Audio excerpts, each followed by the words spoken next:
Welcome to the Gonzo Chronicles. I'm your host, Cyrus Alderwood, the official spokesman for Generation X. Stick around. It's going to get weird, as always.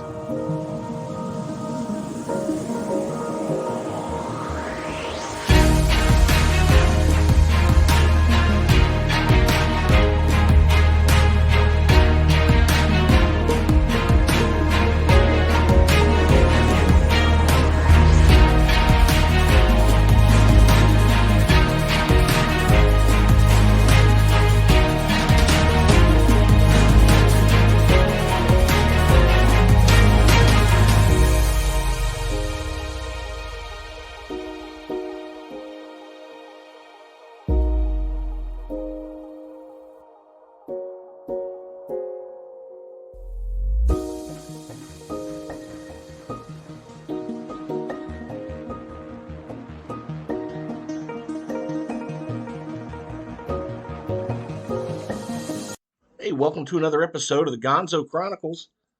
Today is December 9th. I can't believe that this year has gone by so fast. I mean, Christmas is around the corner. Hopefully, everyone is finished with their Christmas shopping. Nah, you got some time. I'm the kind of guy, like, I get it done before Thanksgiving. Actually, this year I had most of it finished before Halloween. Yeah, I'm not a very good last minute shopper. I learned that one year when I was that asshole that was out on Christmas Eve trying to find gifts. Yeah, didn't work out so well. But I learned a lesson, a very important lesson, which I should have learned when I was in Boy Scouts. Always be prepared. Always. Man, there is a lot in the news. I'm just going to rant about a couple of things, and then I'm going to spoil a series for you. Um, Twitter files dropped.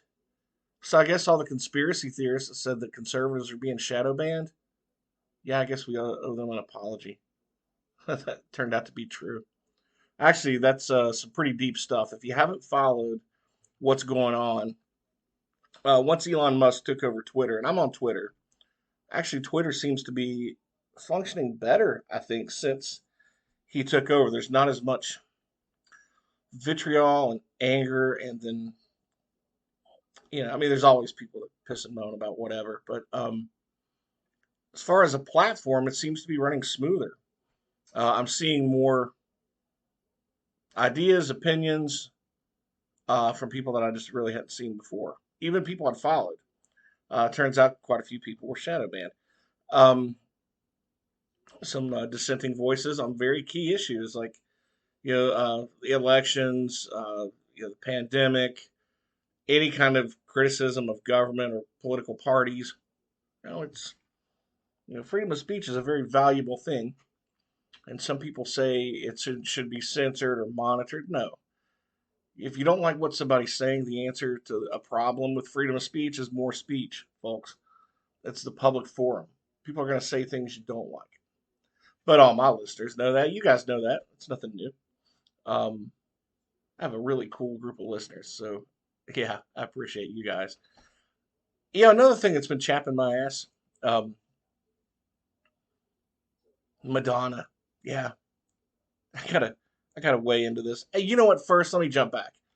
Something really interesting. I know we're right past December 7th, which was an infamous day in history, uh, and the bombing of Pearl Harbor. But on this day in history, December 9th, 1992, I was in high school. I graduated. No, actually, I graduated high school. It was my first semester of college, and George W. Bush was on his way out. Bill Clinton was on his way in because he had won the election the month before. So George W. Bush, George H. W. Sorry, not George W. the younger, but his father. He was on his way out, and he had a last effort. His last act on his way out was he sent 1,800 Marines to Somalia, to Mogadishu, and that was on December 9th of 1992. The Marines arrived, and what they were there for was Somalia was a mess. It was run by warlords. People were starving, and there was a lot of humanitarian effort to bring food and supplies and medical supplies and things like that in for the Somalis. Well, the warlords were raiding all of it and not giving any of it out to the people. So we have to do something, right? Maybe. So anyway, we send Marines over there to restore order. And this was after, I guess, centuries of colonial rule in Somalia and ruled by countries like Portugal, Britain, Italy. So Somalia didn't gain its independence, I learned, until 1960. And then less than 10 years later, a military group that was led by this guy named Saeed Bear seized power and declared Somalia a socialist state. So in the mid 70s, this drought hit, and with there was an unsuccessful rebellion by some of the ethnic Somalis um, coming out of Ethiopia. Uh, so anyway, in '81, uh, this was I think the first year of Reagan, or his second year. There's close to 2 million people in the country that were homeless. So uh, a peace accord was signed with Ethiopia in 1988, and but fighting just increased between all these different clans. Anyway, the Civil War killed about 50,000 people,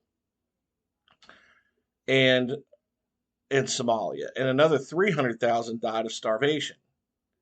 And this led up to, well, December 1992. Bush sent in Marines called Operation Restore Hope. Anyway, long story short, that mission didn't go as well. We ended up, it was terrible. We had, I think it was 18 or 14 Marines that were shot down, um, or actually soldiers that died, they were shot down in a Black Hawk helicopter, killed 18 American soldiers. That's what it says here. And people watched. This was horrific. I remember seeing these warlords, these supporters, these just angry, militant people dragging the body of one of our dead soldiers down the streets, just cheering and all this. Well, anyway, at that point, Clinton was president. Then he gave orders to withdraw, and that was in March of '94, a couple years into his term. And then other nations followed suit. We had some other nations there helping us, yeah, supposedly. But by the time all this, everybody left, and then the UN peacekeepers, they left the following year. That cost us more than $2 billion, and Mogadishu still didn't have a functioning government. And they signed a ceasefire. Was signed. This was in 2002 under George H.W. Bush's son, George W. Bush.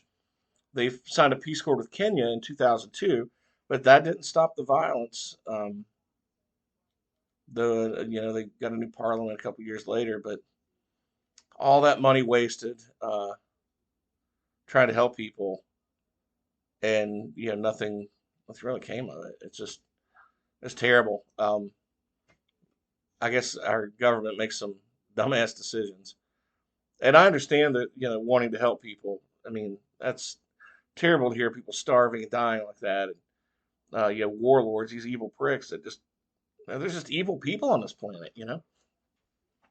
But there was no military operation I don't know of to take them out. It was just a humanitarian mission that had gone awry, and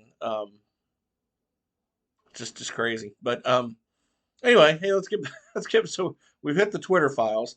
We've hit this day in history, and Madonna's freakish face. Have you guys seen the plastic surgery that this woman has done to herself? There's a photo going around online of her face pulled up, no eyebrows, swollen. And man, what happened to Madonna? And I know it's easy to like, just dump on people that go and get failed plastic surgeries and things like this, but and if somebody wants some plastic surgery, to each their own. I've got no problem with that. But the one thing I think I have a problem with is people who are like clinging on to youth at all costs. So what is it that people want to hang on to their youth at all costs? I mean, at some point, the vanity of it gets disgusting. I can understand people want to get older, want to look younger, want to feel younger. I totally get that. But Madonna she looks incredibly unnatural. And there have been so many articles written about her on this. Like, here's one of them. Dr. Ali believes that Madonna's cheekbones are completely different from when she was younger and appear much more prominent, which he thinks are the result of filler. This is off of page6.com. Where else, right? Kasser adds that Madonna's cheeks appear too high, claiming it is evident that she had done work to them because of their plump appearance.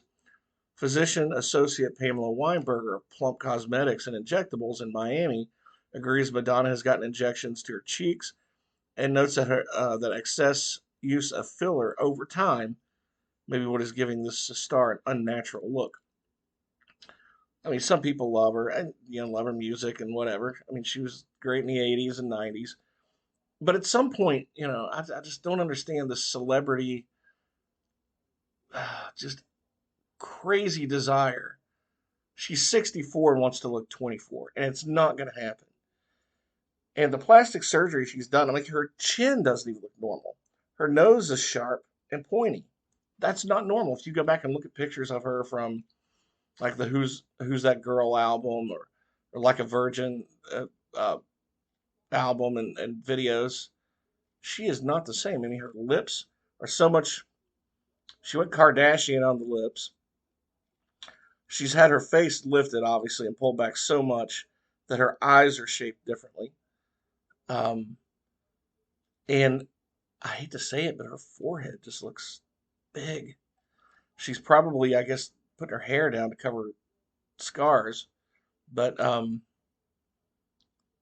it's just way over the top. Just way over the top. This is not attractive. I mean, I know this sounds mean to say, but I was telling a friend of mine, my God, she looks like I don't know, like an alien human hybrid that looks demon possessed. Like her eye color is not even the same as it used to be. They look kind of glossed over. They were darker. It looks kind of milky, like not like cataracts or anything. I know she's 64, but her natural eye color used to be darker. I don't know what in the hell this woman has done to herself. But whatever it is, it's not improving her beauty. It just shows somehow, sometimes, the ugliness inside of people shines through by what they do to themselves. And the vanity is just extreme and over the top. Hey, I wish her well, but holy cow, what in the hell did she, what in the hell did she do to herself? That's just, yeah. Anyway, if you haven't seen it, go look up some pictures. You'll find it. Like I said, she looks like an alien human hybrid that's demon possessed. And one little photo and video, and it's not cool, man. Not cool at all. Hey, so on the next Gonzo, I'm going to keep it short today, but on the next Gonzo, and I may record this later tonight, who knows? I'm going to spoil a couple of series for you. I'm a huge Star Wars fan, those of you that know me. The thing with Star Wars, though, sometimes they went off the rails with some of these shows that they've done, and Disney's taken over. Disney's done a good job on some. Um, but there was the latest installment called Andor. Now, this is based on the character Cassian Andor from the movie Rogue One. Love Rogue One. Cassian was a great character. This actually tells Cassian's story, how he got involved in the rebellion. And sometimes rebellions are ugly underneath. Sometimes you can't tell the good guys from the bad guys. That was the point of the show. So I hope you'll tune in and listen to my review of that. And I'm going to talk about another show that I just finished watching on Netflix called The Midnight Club. If you haven't seen it, there's going to be some spoiler alerts, but go watch it. It was very, very good. Um, the ending could have, I'm surprised at the ending, that's good. You shouldn't be able to guess an ending. But I want you to check that out. We'll talk about it on a future podcast. Make sure you check me out on Substack at cyrusalderwood.substack.com. I've written up my review of Andor in two parts on there. Also, if you guys are following me on Facebook, I got locked out. Seems like somebody keeps trying to hack into my account, and I'm literally changing my password every 3 minutes to the point that it's annoying. I set Facebook up using my pen name to hopefully sell some books, promote some of the stuff I was doing. Well, book sales have just dried up. Honestly, I want to be honest. I haven't sold a book online on Amazon in 2 months. It's been a long time. So for somebody who's always posting up links and things like that, just social media is just not getting the hits or views I hope that they would get. Now I'm still on Twitter and I'm on Substack and I'm on Getter. So if you want to find me over there on those platforms. Find me also on YouTube. But if I once I get this thing figured out with Amazon or with Facebook, I'm likely to go ahead and delete even the pages I run for my personal business and the nonprofit that I run. So um, I don't know, man. It just took a lot of time to promote a lot of stuff that didn't get any traction. So lesson learned. We'll find another way to promote. Hey, in the meantime, go check me out on Amazon if you're listening. Cyrus Alderwood over there. I've got about 10 or 12 books out, so I'm working on another really cool one. I'm in the process. I'm about a fourth of the way done. And this is a historical fiction. So, yeah, I think you guys will really enjoy that one when I'm finished. In the meantime, cheers, everyone. It's Friday. Go enjoy yourself. Have a great time. And don't forget to tune into the next one. We're going to spoil Andor for you and the Midnight Club. I'll see you on down the road, folks. Cheers.